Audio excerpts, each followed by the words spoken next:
Convido para vir aqui à frente o pastor Tiago. O pastor Tiago está conosco desde ontem, cantando, tocando e até pregando.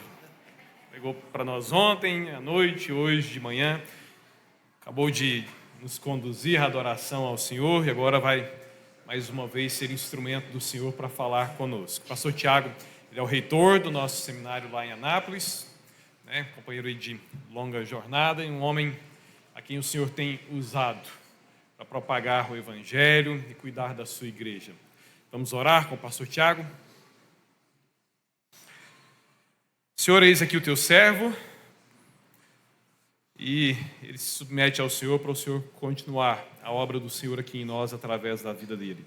Obrigado porque ele veio, obrigado pela forma com que o Senhor está usando ele aqui entre nós, Santo Deus. E te pedimos para que o Senhor o use mais um pouco agora nesse instante. Fala conosco, Senhor, e fala através dele, em o nome santo do Senhor Jesus. Amém.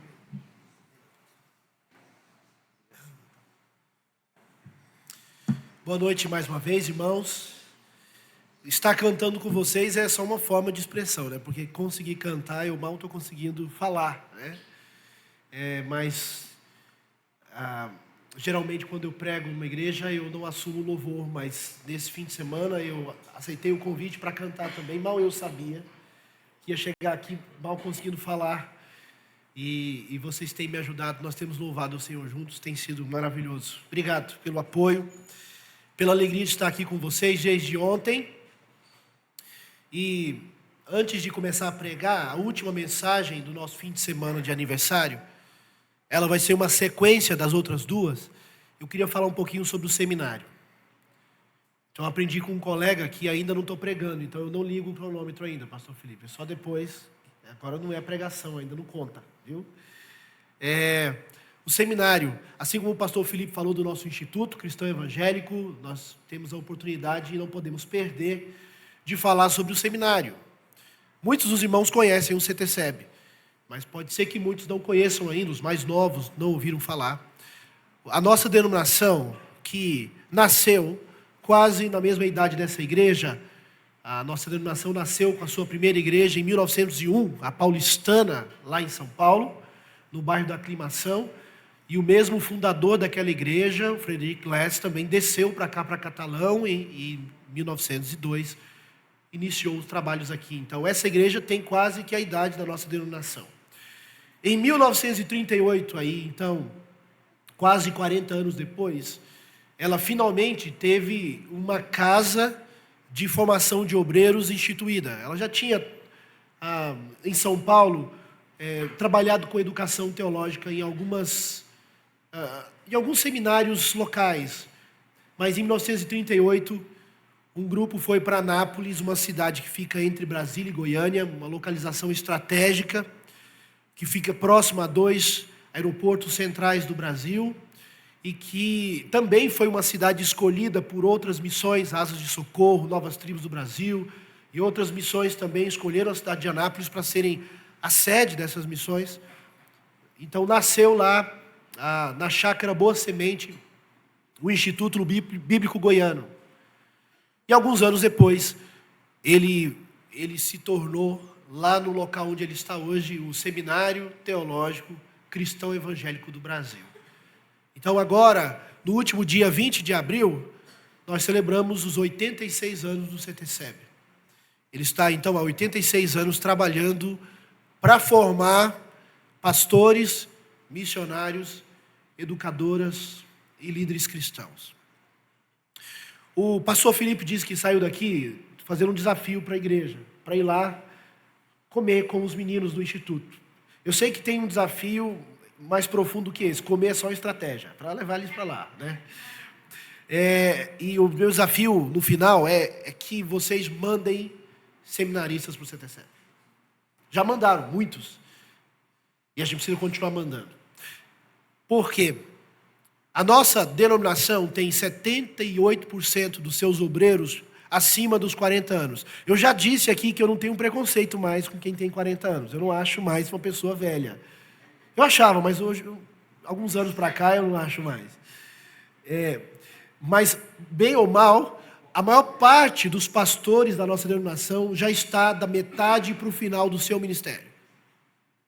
78% dos nossos pastores, missionários, educadores, têm mais de 40 anos. Menos de 20% deles têm entre 20 e 40 anos. Esse número nos mostra que o nosso quadro de pastores, missionários, educadores e líderes está envelhecendo e a reposição não é proporcional. Os irmãos entendem? A porta de saída é maior e mais larga do que a porta de entrada. Nós estamos aposentando mais obreiros do que nós estamos entregando novos obreiros. E eu pergunto para os irmãos, se aqui em Catalão não houvesse mais nenhum estudante de medicina, ninguém querendo saber de medicina, qual seria a previsão para a saúde de Catalão nos próximos anos? Qual seria? A gente vai importar os médicos de fora, porque nós não temos mais. Era uma previsão de colapso, uma previsão de problema. Se a gente olhasse para essa cidade e a gente não tivesse mais aqui gente vocacionada para trabalhar na construção, ninguém mais vocacionado para trabalhar na edificação das coisas. Daqui a pouco, ninguém reforma nada, ninguém constrói nada, está tudo caindo aos pedaços. Então, uma nova geração de vocacionados em diversas áreas traz esperança de continuidade e sustento e manutenção do que nós temos hoje. O futuro da infraestrutura dessa cidade, da saúde, da educação e diversos outros setores, depende de hoje. A gente está de olho no futuro, preparando novos vocacionados nessas áreas.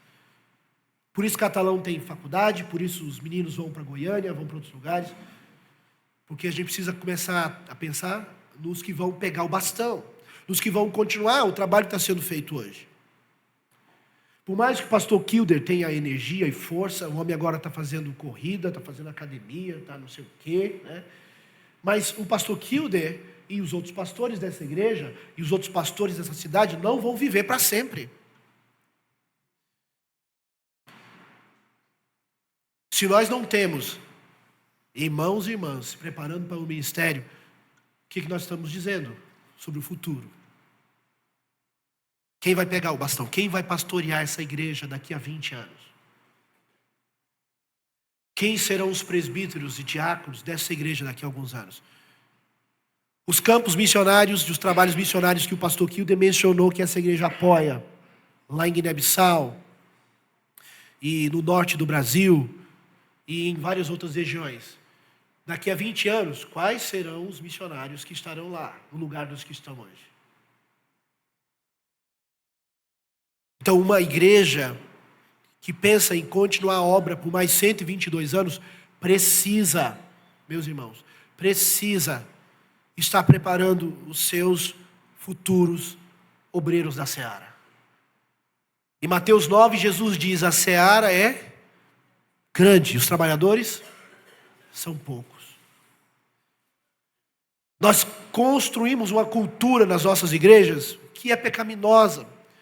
Nós celebramos quando os nossos filhos vão fazer medicina. Nós celebramos quando os nossos filhos querem fazer direito. Nós celebramos quando os nossos filhos se disciplinam para estudar para passar um concurso. Mas um vocacionado, geralmente, a gente fica assim ressabiado, fala, será que... Faz uma faculdade primeiro, faz isso não, faz outra coisa. Mexe com isso não, é difícil a vida de pastor. E nós estamos perdendo a visão da sublimidade, da preciosidade, da urgência e da importância do ministério pastoral. Que é uma honra se um filho seu se dirigir a você, pai, eu quero ser pastor, é uma honra, é um privilégio. Mãe, eu quero ser missionária.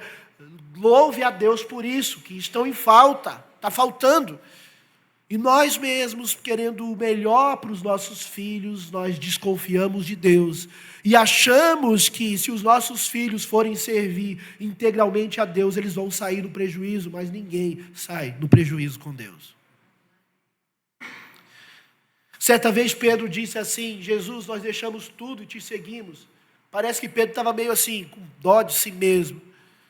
E Jesus diz: não tem ninguém que não tenha deixado pai e mãe, por amor a mim, que não receba nesta e na outra vida muitas vezes mais. O CTCEB é sobre isso, meus irmãos. O CTCEB é sobre a igreja. O CTCEB não é uma igreja.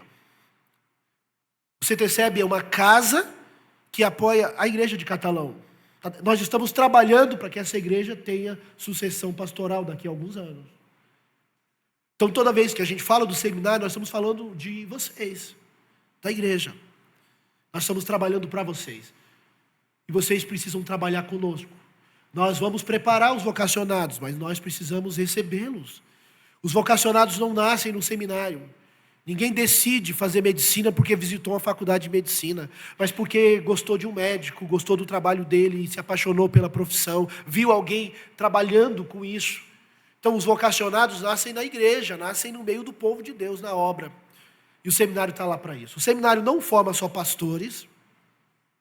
O seminário tem um curso chamado O Discípulo, que nós temos alunos de 17 anos de idade e nós temos alunos que já foram para lá, que eram avós. Lembro do Rui e da Márcia fazendo o discípulo lá. Rodeado de meninos de 17, 18 anos e os dois lá nos ajudando a cuidar dos meninos. Fazendo o discípulo, curso de 1 ano. Alguns vão fazer o discípulo antes de entrar na faculdade, porque querem estar mais fortalecidos. Os pais querem que os filhos estejam mais fortalecidos numa cosmovisão cristã para resistirem às narrativas seculares da universidade, que são ateias, que são agnósticas, que são materialistas, que são anti-Deus, anti-Cristo, anti-a-Bíblia. Então, essa cosmovisão cristã ajuda os nossos jovens a lidarem com o ambiente universitário. O curso discípulo prepara irmãos para o mercado de trabalho. Nós temos jovens lá que terminaram a faculdade e foram fazer o discípulo no primeiro ano, para depois virem para o mercado de trabalho. Como nós temos irmãos que falaram: pastor, eu tirei 1 ano da minha vida para mergulhar nas escrituras de uma forma mais profunda. Eu vou ficar no seminário 1 ano, depois eu volto para a minha vida. Então, tem esse curso, 1 ano. Você passa 1 ano. 1 ano para plantar, 1 vida para colher. É isso que a gente diz do discípulo. Nós temos 4 anos de bacharelado em teologia, foi o que o pastor Kilder fez, foi o que eu fiz, e é o nosso curso mais profundo, é o curso mais intenso, onde o aluno é preparado para ser ministro do Evangelho, missionário, pastor ou educadora cristã. Nós temos lá no seminário a dupla graduação. Nós temos alunas que fazem licenciatura em educação cristã e, ao mesmo tempo, elas estão se formando em um curso de nível superior na universidade. A Uni Evangélica é nossa parceira. Algumas das nossas seminaristas, nós conseguimos bolsa de 100% para elas fazerem a universidade. Então, elas estão estudando no seminário, são seminaristas, mas também são universitárias estudando na universidade, dupla graduação. Nós temos o CTM. Tem CTM aqui em Catalão, Kilder? Está pausado, boa palavra. Está pausado. Que é o curso teológico por módulos. 1 fim de semana por mês, você estuda teologia com a gente. E você pode ir se aprofundando na palavra. Nós já tivemos boas turmas aqui, e ele depende de turma. Não dá para começar se não tiver turma. Se vocês tiverem 20 irmãos aqui interessados em fazer o CTM, a gente começa uma turma nova. Então é possível. Tem o curso Teologia Pura e Simples. Nós gravamos 12 aulas na plataforma de Hotmart. Você compra o curso e ele está totalmente disponível para você estudar a hora que você quiser. E a gente tem o mestrado em Teologia Bíblica. Se você é formado em Teologia ou é formado em um outro curso superior e quer ser um mestre em Teologia Bíblica, você pode estudar com a gente lá no seminário e se aprofundar na palavra. O seminário tem se dedicado muito para continuar se desenvolvendo academicamente, com parcerias com outras instituições, com o fortalecimento do seu quadro docente, com a infraestrutura da biblioteca, com a oportunidade de preparar os meninos e meninas não só para a igreja, mas para o mercado de trabalho. O CTCEB está lá, meus irmãos. Pensem sobre isso. Orem para que Deus desperte aqui na igreja, porque eu sei que tem, o trabalho de Deus ele faz. Os vocacionados nunca deixam de existir, porque Deus sempre chama. Ore por isso, para que dessa igreja nasçam outros obreiros e obreiras, missionários e educadores, para a seara que é grande. Amém? É um apelo que eu faço aos irmãos. E eu queria pedir para que um dos irmãos ou das irmãs da igreja orasse pelo seminário, por esse desafio de termos novos vocacionados sendo preparados. Por gentileza, um irmão ou irmã poderia orar por nós?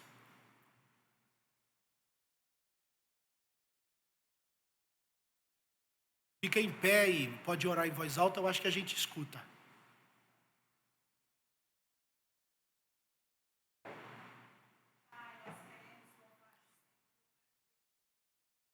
Amém.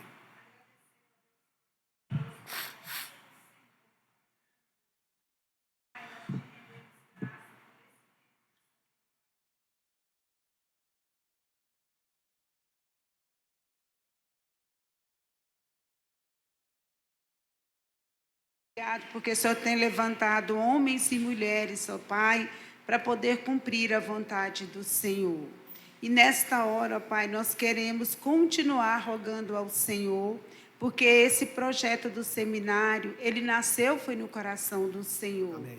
E que a igreja, ó Deus amado, continue perseverante e que homens e mulheres, ó Pai, sejam levantados, ó Pai, para continuarem sendo preparados para o ministério. E que a bênção do Senhor, a graça bendita do Senhor, seja, ó Deus amado, com Tiago Leite, e assim, ó Deus amado, com todos os que fazem parte dessa administração, Pai.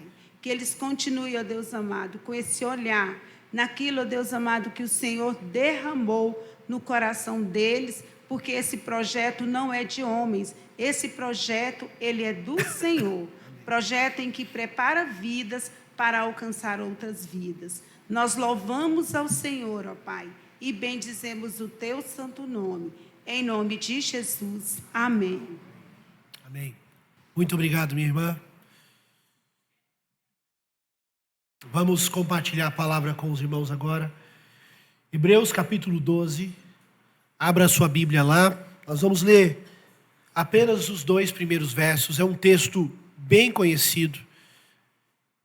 E eu espero que com ele Deus fale ao nosso coração hoje.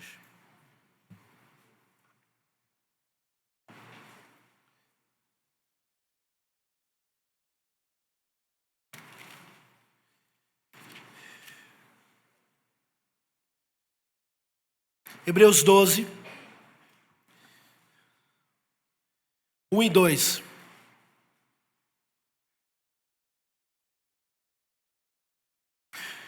Portanto, também nós, visto que temos a rodear-nos tão grande nuvem de testemunhas, desembaraçando-nos de todo o peso e do pecado que tenazmente nos assedia, corramos com perseverança a carreira que nos está proposta, olhando firmemente para o autor e consumador da nossa fé, Cristo, o qual, em troca da alegria que lhe estava proposta, suportou a cruz, não fazendo caso da ignomínia, da vergonha, e está assentado à direita do trono de Deus. Vamos orar mais uma vez? Senhor, nós abrimos a Bíblia com as mãos, mas só o teu Espírito pode abrir o nosso coração. Prega enquanto eu prego, fala enquanto eu falo. Aonde a minha voz falhar, que a voz do teu Espírito não falhe e seja poderosa no coração de cada um de nós. Abençoe a tua igreja nesta última noite de festa, de aniversário, com a tua palavra, em nome de Jesus. Amém. Irmãos, a mensagem de sábado à noite, eu falei sobre a igreja como o nosso ponto de partida para a vida, o nosso ponto de reabastecimento, o nosso ponto de redirecionamento e o nosso ponto de chegada. Quem estava aqui ouviu esse desafio que a palavra de Deus nos traz em Atos 4:31, quando olhando para o que os apóstolos fizeram depois que foram soltos da prisão, a gente percebe que a igreja para eles não era qualquer coisa, mas era o eixo que conduzia a vida deles. A frase mais importante que a gente queria que os irmãos guardassem daquela primeira mensagem é que a igreja não é algo que você tem que encaixar na sua agenda. Você não tem que encaixar na sua agenda a igreja, mas você precisa encaixar a sua vida na agenda da igreja. Não encaixar a igreja na sua agenda, mas encaixar a sua agenda na agenda da igreja. Não se trata de incluir a igreja na sua vida, mas de ser incluído por Deus na vida da igreja. A igreja já estava aqui antes da gente nascer. Ela é mais antiga, ela é nobre, a sua missão é importante e ela é uma missão que vai até o fim, vencedora, e as portas do inferno não vão prevalecer contra ela. Com ou sem você, comigo ou sem eu fazer parte, ela vai embora, ela vai seguir o seu curso.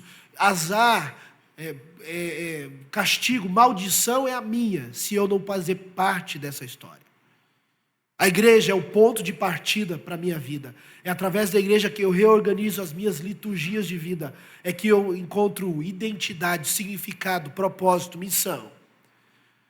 A segunda mensagem que pregamos hoje pela manhã, em Efésios, nós fomos fortalecidos pelo argumento do apóstolo Paulo, que dizendo para a igreja de Éfeso, que estava desanimada porque ele estava preso, ele vai dizer: vocês não se desanimem com as minhas cadeias.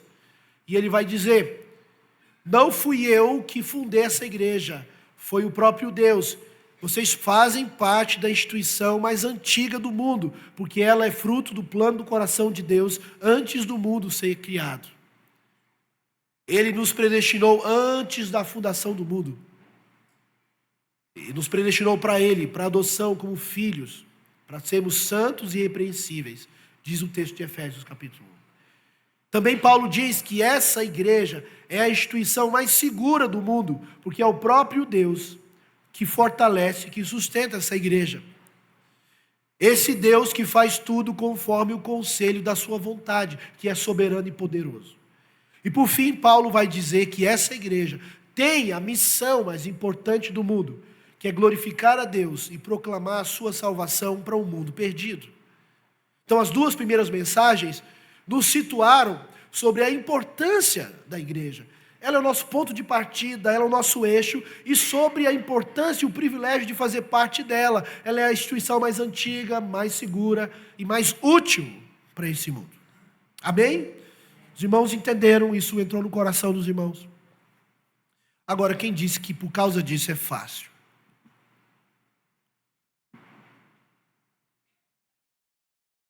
Não é fácil fazer parte da igreja.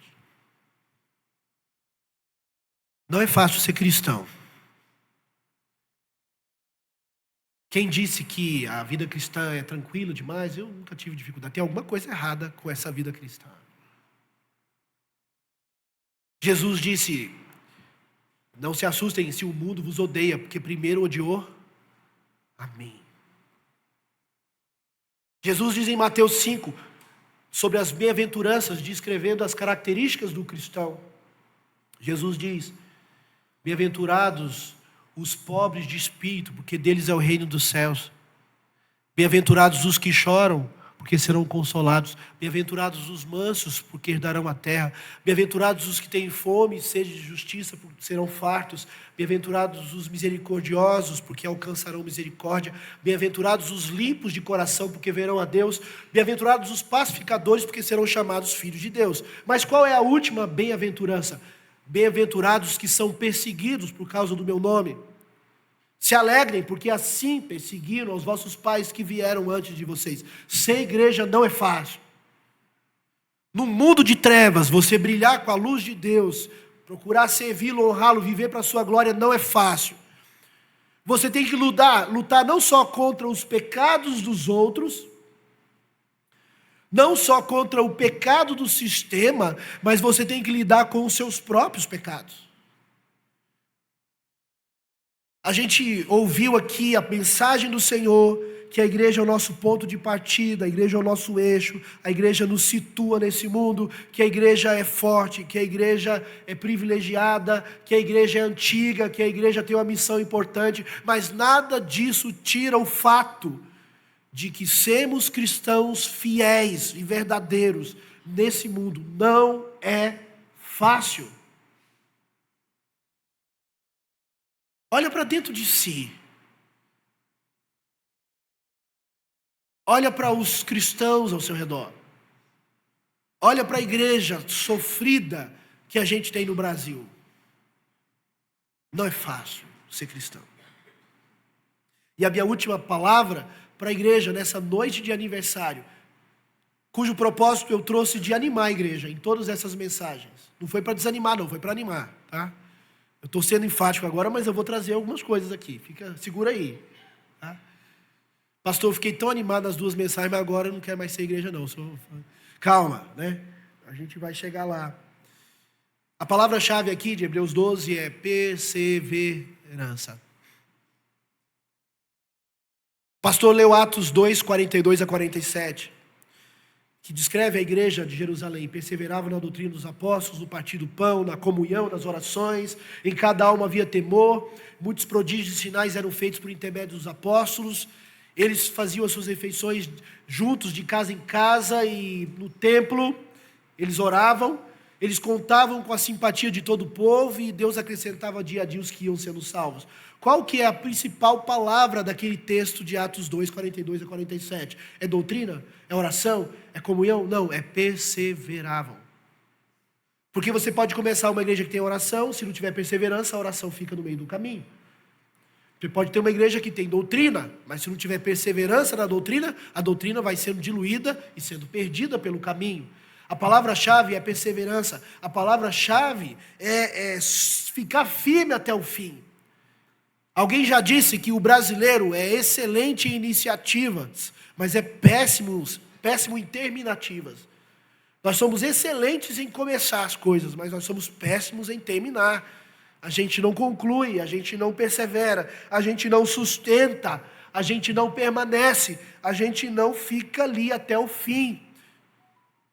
Alguém já disse que o desafio da igreja é como o povo saindo do Egito. Aqueles mais de 1,5 milhão de judeus e alguns outros que saíram do Egito pelo poder de Deus através de Moisés, atravessaram o Mar Vermelho e peregrinaram no deserto. A maior parte daquele povo não passou de carcaça que ficou no deserto. Não chegaram na terra prometida. Alguém disse que esse é muito o desafio da igreja. Muita gente começa. Muita gente diz, esse aniversário me animou. Eu estava meio distraído, eu estava meio relapso, eu estava meio distante, eu estava meio desanimado, mas eu vou chegar para o pastor Kilden e vou dizer, pastor, pode contar comigo. Eu estava meio assim, distante, descomprometido, mas Deus falou comigo através desse aniversário. Deus mostrou para mim que a igreja é importante. Deus mostrou para mim que é um privilégio fazer parte dela. Deus mostrou para mim que ela é tão importante que Jesus deu a sua vida por ela. Então conta comigo, eu vou contigo, vamos junto. Aí no outro fim de semana, pastor, não deu para... Fim de semana foi difícil. A gente é bom de sonhar, de se empolgar. Mas a história da igreja não foi escrita por gente empolgada. A história da igreja foi escrita por gente perseverante. A história da igreja, meus irmãos, não foi erigida pela extraordinariedade das manifestações sobrenaturais do Espírito, lá em Jerusalém. Aquilo aconteceu no Novo Testamento uma vez, daquele jeito. A história da igreja foi construída pelo arroz com feijão de crentes comuns, vivendo a vida comum diante do Senhor e testemunhando a sua palavra no mundo pecador.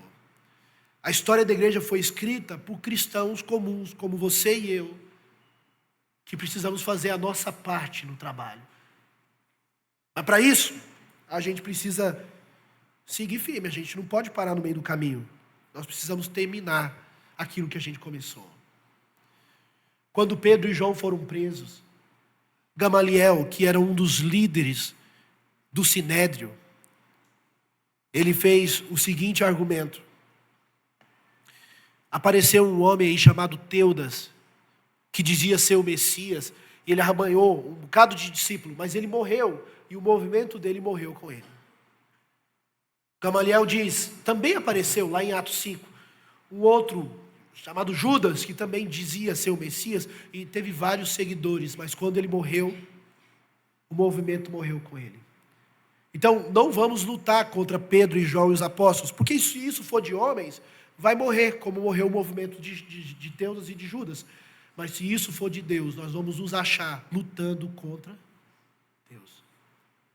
E eu pergunto para os irmãos, o movimento morreu lá no primeiro século? Ou agora, em 2024, nós estamos aqui como igreja de discípulos de Jesus Cristo? A história foi dividida em antes e depois daquele homem. Não morreu, ainda mais vai morrer, porque a igreja nasceu na eternidade e segue para a eternidade. Ela é do Senhor. O autor aos Hebreus, ele está escrevendo para um povo que sofria perseguição. A carta aos Hebreus já começa dizendo isso, que é para esses irmãos perseguidos, dispersos. Então, para todo lado, fugindo da perseguição por serem cristãos. E a carta aos Hebreus, ela fala sobre a corrida da fé. É assim que o autor aos Hebreus ele descreve. Ele chama de corrida. A nossa vida cristã, a nossa caminhada cristã é como uma corrida, uma carreira. E o autor dos Hebreus coloca Jesus como o alvo dessa corrida. Correr a corrida da fé é viver crendo e confiando a nossa vida em Jesus como nosso Senhor. A corrida é interessante. Em 2011 eu estava fazendo mestrado e eu tive um burnout. Nem sabia que existia essa palavra, depois descobri, né? Um dia eu acordei no banheiro de madrugada com um galo na cabeça e a porta do banheiro estava fechada. Eu tinha ido ao banheiro de madrugada, trancado a porta e quando fui usar o banheiro eu desmaiei, bati a cabeça na pia e caí no chão. Acordei de madrugada assim com uma dor na cabeça, dentro do banheiro trancado, meio desnorteado. Eu me levantei, não acordei Isabela, não preocupei com isso naquele dia e fui dormir pensando o que aconteceu comigo. Aí no outro dia eu falei com ela, fui fazer os exames todos e não deu nada, meus irmãos. Fisicamente não tinha nenhum problema. Era o quê? Era cansaço, era sobrecarga, era excesso de trabalho, falta de descanso, de disciplina do sono. E eu tive que reconfigurar, resetar a minha vida. Eu dava aula num seminário, viajando de Anápolis para Brasília, para Anápolis, eu era pastor em Brasília, estava plantando uma igreja em Brasília, fazendo mestrado, dirigindo o Departamento Nacional de Evangelismo, dando aula no seminário. Meu filho, em 2011, tinha só 3 anos de idade, era muita coisa, e eu perdi o controle. Naquele ano eu li um livro chamado Andando com o Tanque Vazio, do Wayne Cordeiro, um pastor que teve burnout. E sabe o que ele fez? Você sabe, né? Começou a correr. O médico falou para ele, você tem que cuidar. Qual que é o trio aí? Vamos ver se os irmãos estão por dentro desse negócio. Qual que é o trio, o tripé da saúde da gente? Alimentação, sono, né, o descanso e atividade física. Isso aí. E eu precisei me disciplinar de novo. Eu comecei a correr desde então, né? E eu gostei do negócio e é uma prática que eu desenvolvi que é muito joia, porque a corrida de rua, ela é assim. Por exemplo, eu fui correr a São Silvestre o ano passado. Não é uma maratona, nem meia maratona. São Silvestre são 16 quilômetros e pouco. E a São Silvestre tinha 18 mil pessoas correndo. 100 vão disputar os primeiros 20 lugares. Os outros 17.900 corredores vão só correr, se divertir, né? E eu era, claro, um desses aí. E é muito bom, a corrida, você corre contra o seu próprio tempo, você vai buscando saúde, né? Eu participei de triatlo alguns anos atrás, natação, corrida e pedal. E a gente tinha senhores de 82 anos fazendo triatlo. A coisa incrível, né? Mas a corrida não é algo novo. A corrida olímpica remonta aos tempos do Coliseu romano e das práticas esportivas romanas, das quais esses hebreus aqui da carta estavam familiarizados. E o autor aos Hebreus usa a mesma analogia. Ele vai dizer o seguinte: a corrida da fé, a caminhada de confiar sua vida no Senhor até o fim, é como uma corrida dessa. E ele vai usar essa analogia para trazer 3 princípios interessantes aí para nós. O autor de Hebreus vai dizer o seguinte: olha, você precisa terminar essa corrida. Ele vai citar Hebreus 11, vocês se lembram de Hebreus 11, a galeria da fé. Ele vai citar a fé dos antigos, Abel, Enoque, Noé, os patriarcas, Abraão, Sara, Isaac, Jacó, Moisés, como exemplos de homens e mulheres que confiaram em Deus até o fim. O autor dos Hebreus diz que esses homens e mulheres, eles foram cerrados ao meio, foram torturados, foram arrastados pelas ruas, fugiram de exércitos. Hebreus 11, 35. Mulheres receberam pela ressurreição os seus mortos. Alguns foram torturados, não aceitando o seu resgate para obterem superior ressurreição. Alguns foram açoitados, apedrejados. Homens e mulheres que, apesar da perseguição e do sangue que veio sobre eles, eles foram fiéis até o fim. Esse é o desafio para mim e para você.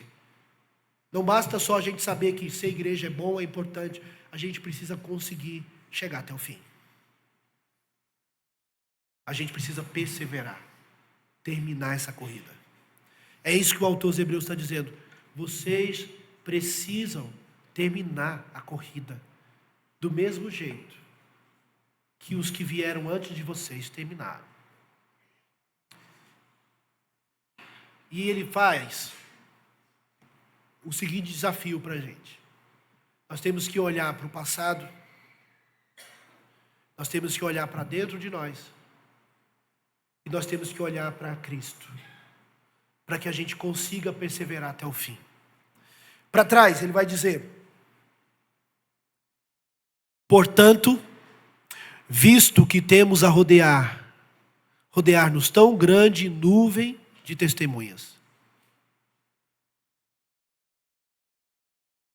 Você precisa terminar essa corrida, e ao saber que homens e mulheres como você e eu, fracos, frágeis, terminaram, que Deus os abençoou e eles terminaram, esse mesmo Deus está com você e comigo. O autor usa a linguagem da corrida porque é assim: você termina a corrida de rua, o corredor não vai embora, ele fica esperando os demais chegarem. E aí todo mundo aplaude, celebra, né? A São Silvestre tem a Brigadeiro, que é uma subida lá no centro de São Paulo, bem no final, para matar a gente. E aí quem chega na Brigadeiro, termina a corrida, não vai embora, fica ali na beirada, esperando os outros chegarem, aplaudindo, chamando, celebrando. Quando esse senhor de 82 anos completou o triatlo dele lá no Lago Paranoá, em Brasília, na beira da terceira ponte, da ponte JK, estava todo mundo celebrando a chegada dele que estava terminando.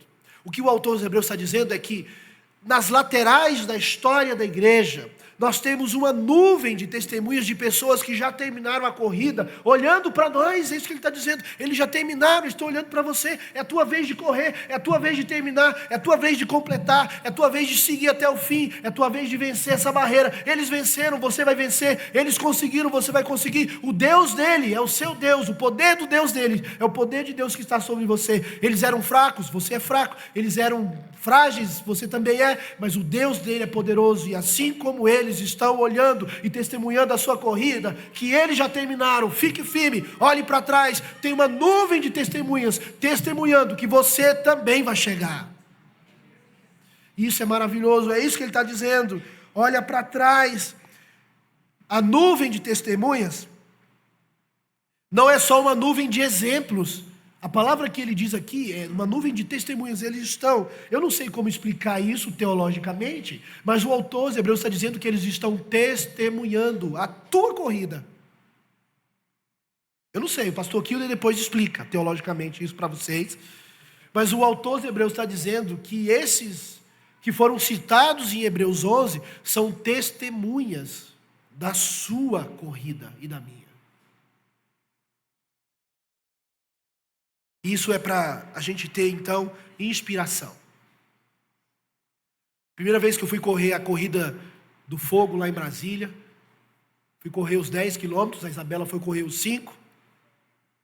E eu todo feliz, estacionei o carro perto do estádio Mané Garrincha, porque a gente tinha que descer a pé até a esplanada dos ministérios.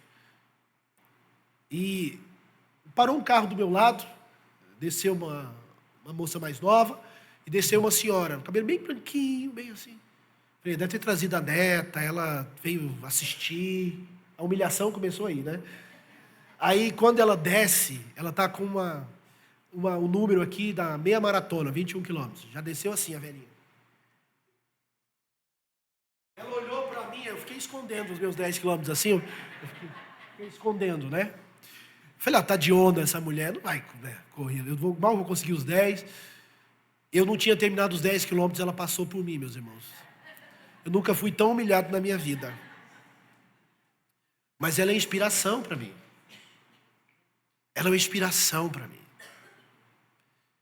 A resistência, a corrida é bom porque não é uma corrida de velocidade.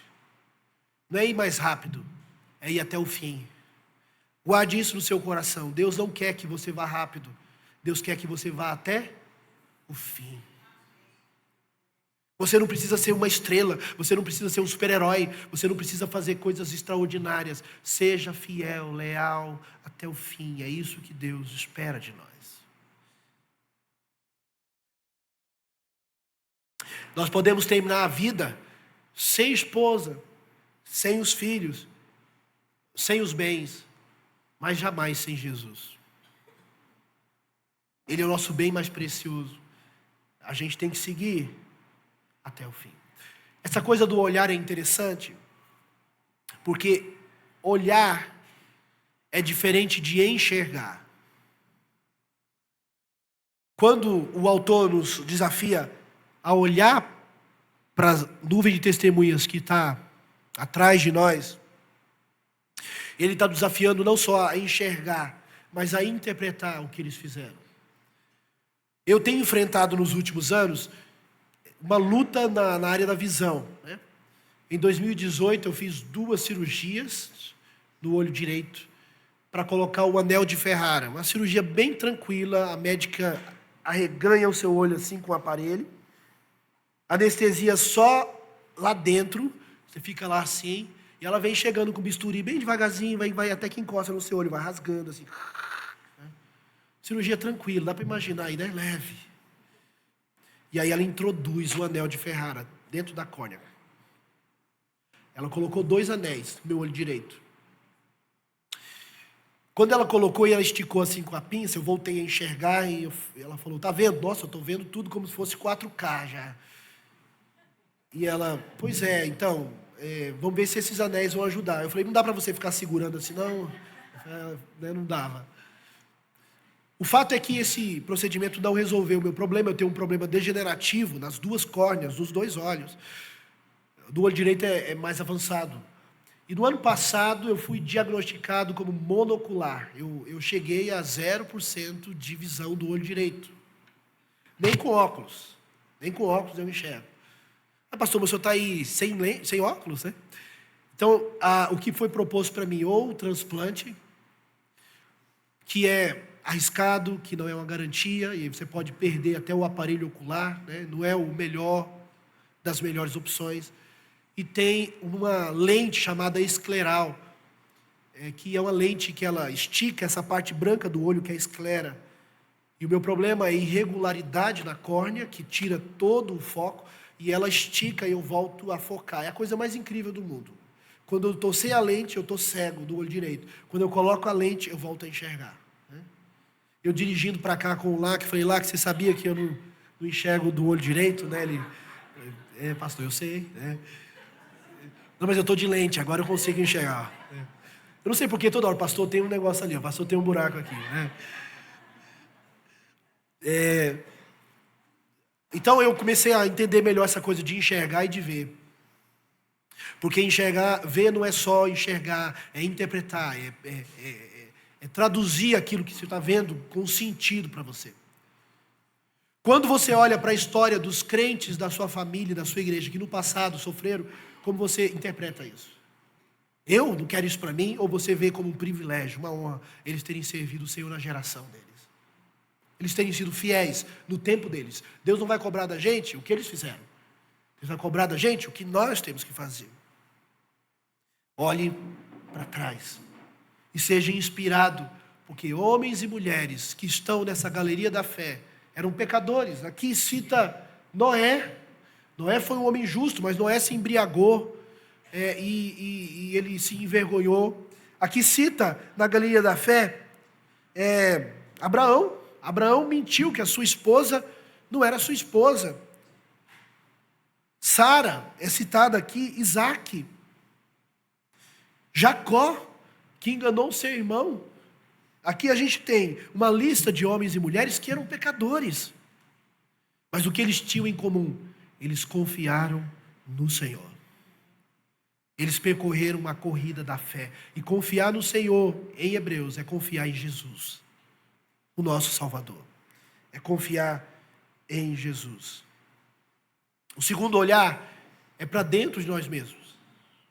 Porque o autor diz: portanto, visto que temos a rodear-nos tão grande nuvem de testemunhas, ou seja, primeiro olho para trás, desembaraçando de todo o peso e do pecado que tenazmente nos assedia. Então eu olho para dentro, para eu não ficar empolgado demais. Puxa, eu vou conseguir terminar a corrida, eu vou vencer, eu sou um vencedor, eu decreto, eu declaro, eu tomo posse, e cai 1.000 ao meu lado, 10.000 à minha direita, toda seta que voa ao meio-dia eu declaro, e vamos lá, e vamos vencer, e é assim mesmo, e eu vou me esquecendo que eu tenho que me desembaraçar de todo o peso e do pecado que tenazmente me assedia. Eu tenho que olhar para dentro de mim mesmo. Bem-aventurados os que choram os seus pecados, porque serão consolados.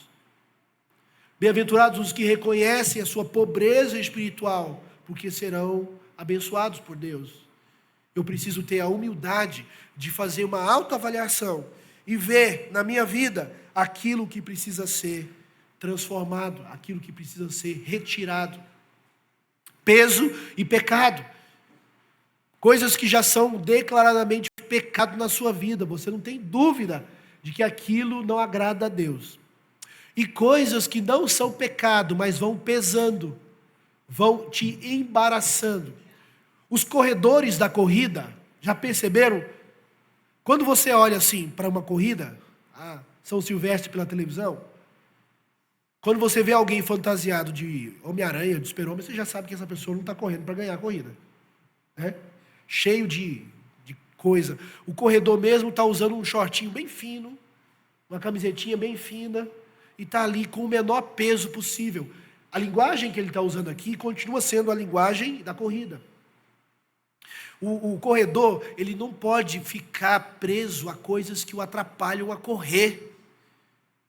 Ele não pode correr com uma mochila pesada nas costas, com um sapato pesado demais, com coisas, adereços, parafernalhas em cima dele. O corredor precisa correr com o mínimo de peso possível. A pergunta que o autor dos Hebreus então nos faz é: o que tem pesado na sua vida que tem te atrapalhado a correr a corrida da fé? O que tem te atrapalhado a confiar no Senhor? Jesus conta da parábola do semeador, daquele que recebeu a semente da palavra, mas as fascinações e as riquezas desse mundo, como espinhos, sufocaram a palavra. Nós já mencionamos isso aqui para a igreja. Nós temos que lutar contra esses padrões que o mundo estabelece sobre nós. Ser feliz não é ser bem concursado, bem salariado, bem de propriedade. Ser feliz, bem-aventurado é confiar no Senhor, viver no Senhor, amar o Senhor e caminhar com o Senhor. Olhe para a sua própria vida para ter cuidado. O que atrapalha você de ser perseverante? Quais são os pesos? Coisas que não são pecado se tornam peso. É pecado namorar, os jovens aí? Os jovens solteiros aí da igreja, Deus tenha misericórdia da vida de vocês. É pecado namorar? Eu falei que Deus tem que ter misericórdia porque vocês ainda não são casados. Quando vocês se casarem, a gente ora por mais misericórdia ainda. Mas agora é a oração para se casarem bem. É pecado namorar? Mas pode se tornar um peso. Como você leva esse relacionamento?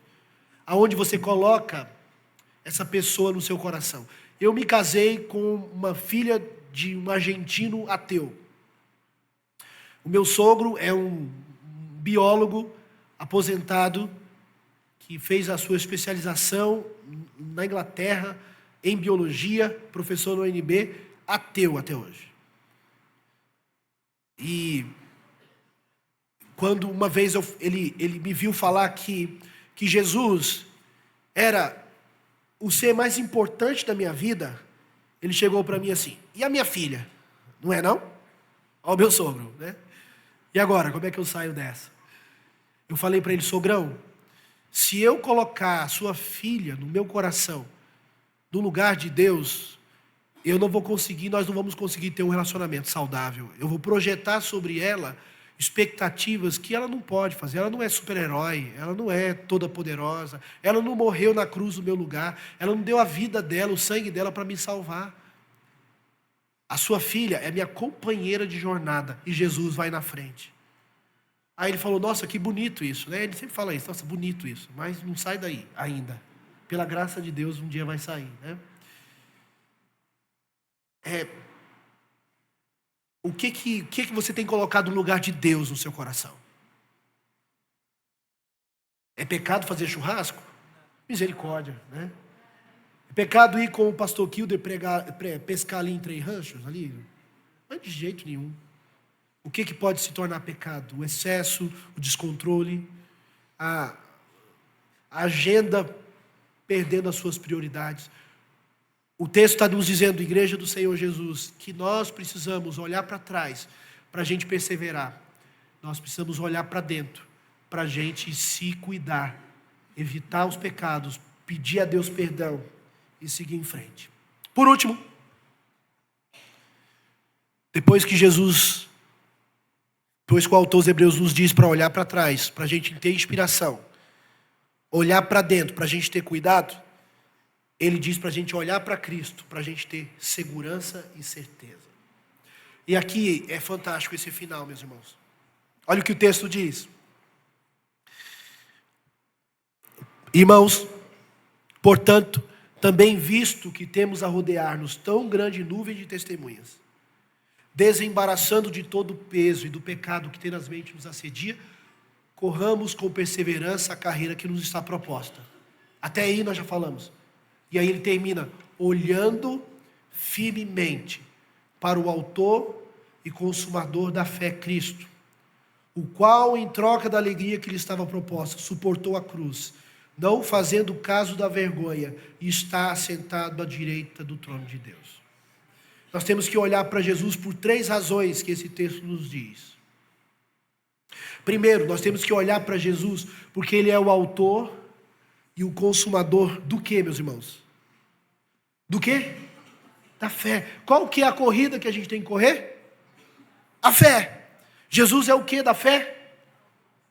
O autor. E é o que da fé também? Meus irmãos, Ele está lá na largada e Ele está lá na chegada da corrida. Você precisa de fé para perseverar nessa missão da igreja. E Jesus é o que começa e é o que termina ela. E Ele não falha. Por isso que o crente tem que ter certeza da sua salvação, porque não é obra dele, é de Jesus. E Jesus não faz o trabalho pela metade. Jesus é o autor e você vai terminar a corrida. Você vai terminar, se você entregou a sua vida para Jesus, se você é a igreja do Senhor Jesus, você vai terminar essa corrida, você vai chegar no final, o céu te espera, a eternidade te aguarda, o amor de Deus te espera, nem olhos viram, nem ouvidos ouviram, nem jamais penetrou no coração humano o que Deus tem preparado para aqueles que o amam. Algo maravilhoso te espera, porque o Jesus que você olha para Ele e o segue, Ele é o autor e consumador da sua fé.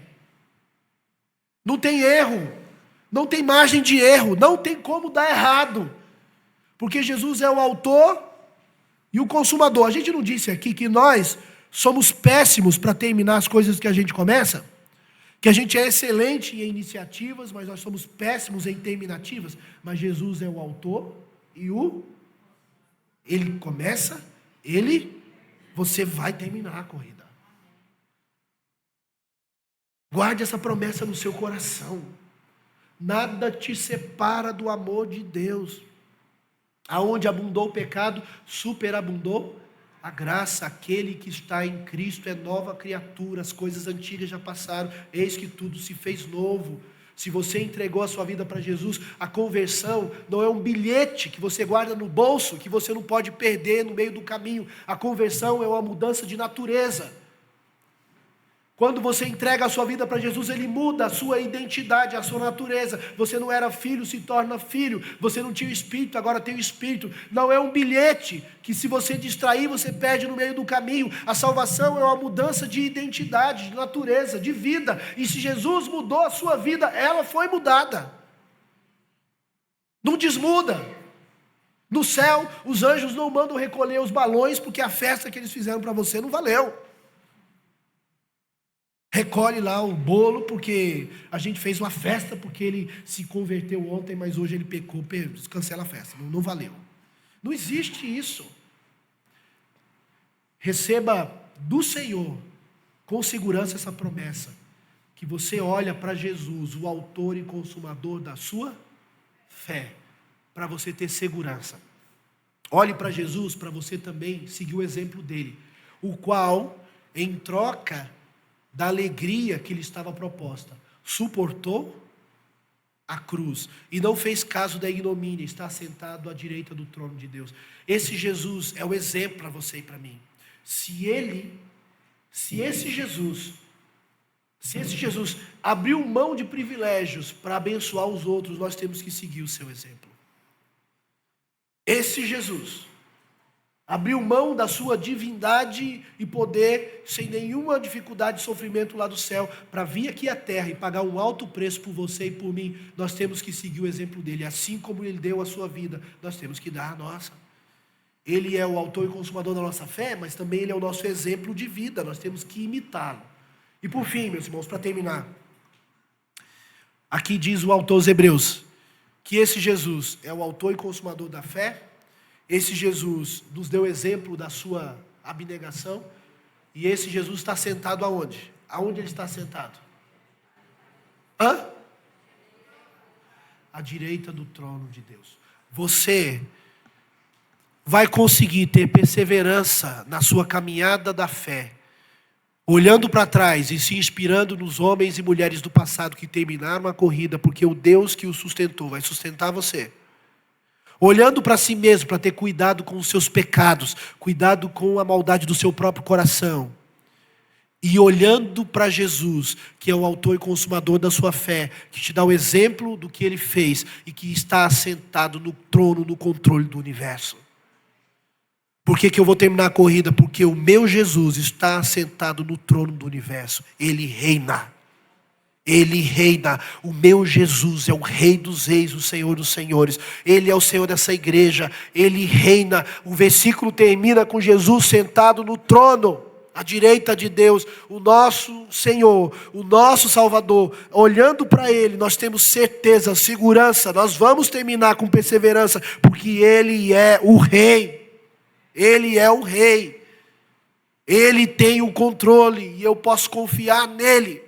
Eu não posso confiar em mim, eu não posso confiar no outro, mas eu posso confiar nele. Ele é o Rei, ele me escolheu, ele me sustenta e ele me mostra que nele eu sou mais do que vencedor.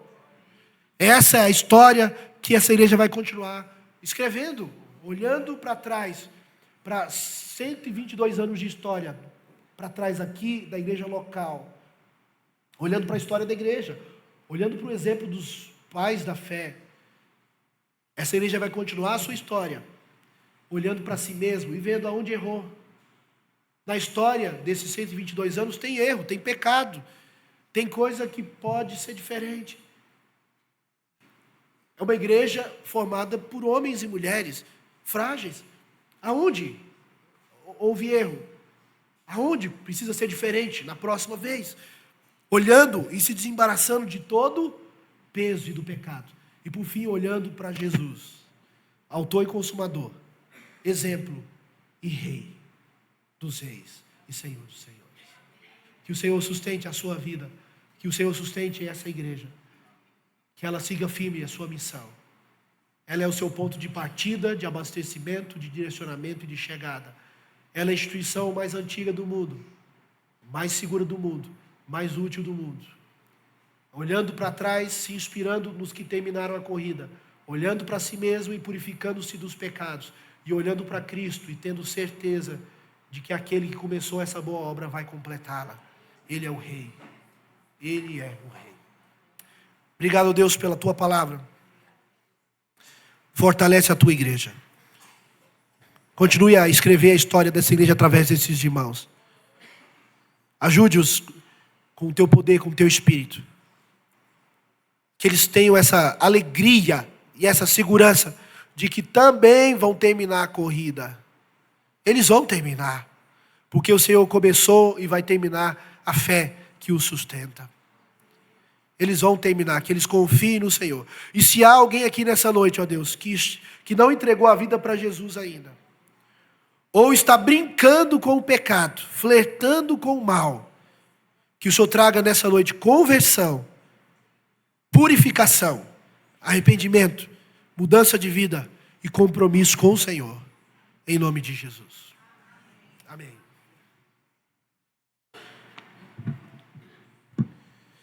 Obrigado, pastor Kilder, pela oportunidade. Foi uma honra estar com os irmãos aqui.